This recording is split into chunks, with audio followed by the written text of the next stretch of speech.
Saya teringat pelajaran dulu sewaktu di kampus di negeri seberang. Di hari pertama pelajaran sejarah Amerika 101, sang dosen bercerita, J.P. Kuhn adalah pemimpin ekspedisi pelayaran bisnis pertama yang menggunakan saham sebagai pembiayaan ekspedisi timur jauh untuk mendapatkan biji pala atau nutmeg. Sehingga bertemu atau bertempur di pulau kecil yang dikuasai Inggris yang bernama Pulau Run di wilayah Ternate Tidore. Sehingga akhirnya terjadi tukar guling atau dalam bahasa bisnis yang terkenal adalah namanya swap share. Inilah deal pertama pertukaran wilayah Pulau Run milik Inggris ditukar dengan New Amsterdam di Amerika. New Amsterdam di pulau itu kemudian hari dikenal dengan nama barunya hingga sekarang dengan nama New York. Jadi kalau tidak ada Pulau Run penghasil biji pala, maka New York dan New Frontier Inggris bernama Amerika tidak akan pernah seperti sekarang ini. Kembali ke kapitalisme modern. Perjalanan Jan Pieter Soen Koen itu memerlukan biaya sangat besar. Karena itu dibuatkanlah sebuah usaha yang bernama VOC, Dutch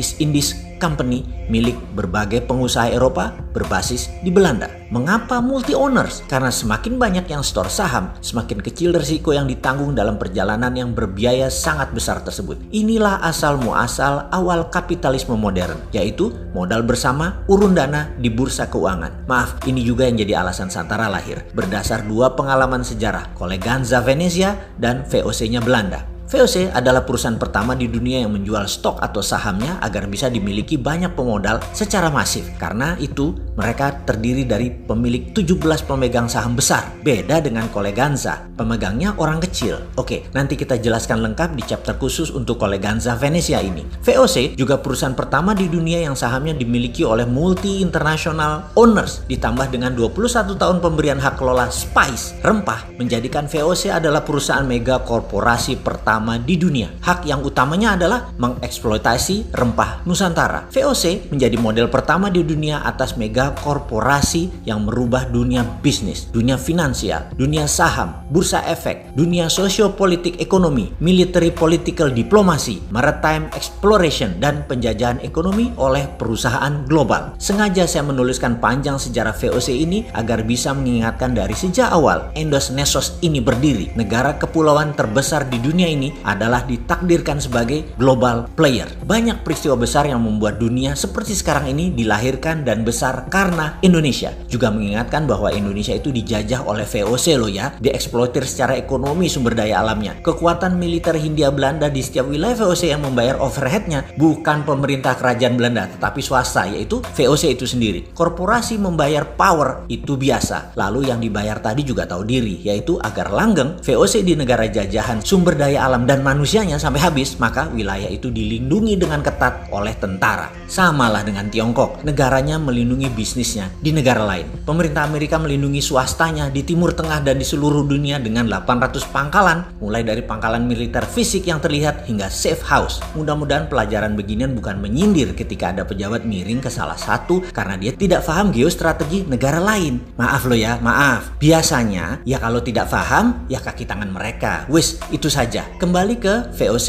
di Nusantara. Rebutan nutmeg, biji pala yang di zaman itu lebih mahal dari emas karena bisa menyembuhkan wabah penyakit yang melanda Eropa. Jadi new normal setelah wabah penyakit di Eropa secara singkat adalah Inggris dapat Amerika, Belanda dapat Indonesia. Deal bisnis yang merubah peta politik dunia. Kita lompati sebentar ke masa setelah Perang Dunia Kedua di Indonesia. Seperti tadi kita ingatkan, Indonesia memang ditakdirkan sebagai global player dan ini semua tergantung dari siapa yang mengelola negaranya. Kita semua sepakat bahwa Indonesia ada emas. Budaya logam Nusantara salah satu yang terbaik di dunia. Kesuksesan Majapahit menyatukan Nusantara dengan tanpa tumpah darah adalah menggunakan perjanjian logam. Emasnya Majapahit. Terbukti hingga saat ini ada emas di setiap kerajaan dan kasultanan di Nusantara. Kemudian syarikat dagang yang menyebarkan Islam di Nusantara, terutama tanah Jawa, menggunakan kekuatan emasnya Wali Songo. Hal inilah yang menjadikan Nusantara memeluk Islam tanpa merubah budaya karena masuknya lembut. Asli budaya Nusantara dan kita semua harus berterima kasih kepada kepada Wali Songo dan caranya mereka. Kembali ke emas, Pak Karno tahu sekali cadangan emas Nusantara ini dan di tahun 1955 sebagai dasar undangan 50 negara hadir di Indonesia dalam konferensi Asia Afrika karena Indonesia memiliki tangan di atas kekuatan emas tersebut. Cina, India, Pakistan, Mesir, Korea Utara, Kuba, semua tokoh revolusioner semua mengharap dukungan Indonesia. Bayangkan ada Nehru, Gamal Abdul Nasser, Zulfikar Ali Bhutto, Mao Zedong, dan legendaris dunia lainnya hadir di Bandung, kota kecil di negara yang baru 10 tahun merdeka. Karena apa? Itulah obor ala Indonesia, itulah IMF ala Indonesia. Presiden Soekarno tahu kekuatan sumber daya alam nasional. Kalau dijadikan jaminan untuk printing money, maka rupiah bisa lebih kuat dari dolar. Tapi sayang 1000 kali sayang, Pak Karno pemikir tunggal. Di bawahnya tidak siap karena cakar-cakaran kekuatan politik bermanuver, sehingga lupa mengelola tanah air tercinta dan membangun kekuatan pertahanan, terutama intelijen. Sungguh, membangun kekuatan politik dunia tanpa membangun kekuatan shadow, kita menjadi rapuh. Ketika CIA bergerak, kita tidak antisipasi. Langkah Soekarno adalah ancaman terhadap dolar. Dan terbukti 10 tahun kemudian CIA berhasil melakukan operasi clandestine menggulingkan Soekarno. Pak Karno menjadi sejarah. Kembali kita ulangi sekali lagi. Sepakat ya, Indonesia ini ditakdirkan memang untuk jadi global player. Kedepan kita harus perbaiki strategi bernegara dalam geostrategi antar negaranya. Inilah kekuatan yang harusnya saat ini diambil alih oleh pemerintah di saat gajah Cina Amerika bersih tegang. Sekarang dunia bergeser lagi peta politik dunia dengan adanya Thucydides trap antara Cina dan Amerika. Bener deh, kita tidak boleh terjebak obor Cina dan strategi keuangan ala IMF-nya Amerika. Kita harus bermain cantik di antara dua kekuatan. Sekedar mengingat, jangan miring ke Amerika, jangan miring ke Cina. Gunakan hati ke depannya di dalam berbangsa dan bernegara. Sungguh, gunakan lebih dari satu hati di dalam mengelola negara. Hati-hati.